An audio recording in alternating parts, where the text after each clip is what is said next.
এই মিষ্টিগুলো একদম সেই মা ঠাকুমাদের হাতে তৈরির এই পিঠে পাটিসাপটা, হ্যাঁ, এগুলো কোনোদিন পুরনো হবে না। এগুলো বাঙালির হেসেলে কিন্তু চিরন্তন জায়গা করে নিয়েছে, কি বলো দিদি? হ্যাঁ, এগুলো ট্র্যাডিশনাল মিষ্টির এগুলো মধ্যেই পড়ে। traditional একদম। এগুলো ছাড়া বাঙালি ভাবতেই পারে না। পিঠে পুলি উৎসবে এই পাটিসাপটা হবে না, এটা ভাবাই যায় না। হ্যাঁ, ঠিক। পাটিসাপটা হবেই সবার বাড়িতে। আর সেটাকেই দিদি আবার একটু অন্য আঙ্গিকে, অন্য রূপে করার চেষ্টা করেছে।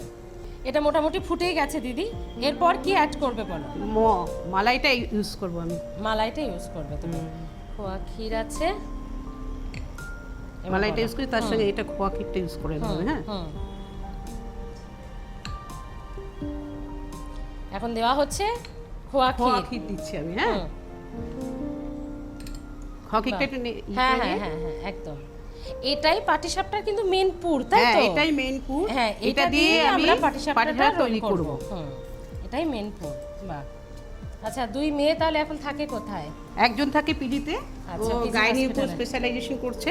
আচ্ছা। আর একজন ঘরেতে পড়ছে, হ্যাঁ। মানে মিড পিজি আছে সামনে মাসে, তার জন্য প্রিপারেশন নিচ্ছে। বাহ। তা দুই মেয়ে কি মাকে শাসন করে, এটা খাবে না ওটা খাবে না? হ্যাঁ, তা তো অবশ্যই বলে। হবেই তো, দুজনে যখন বাড়িতে এরকম। না, ভালো, খুব ভালো।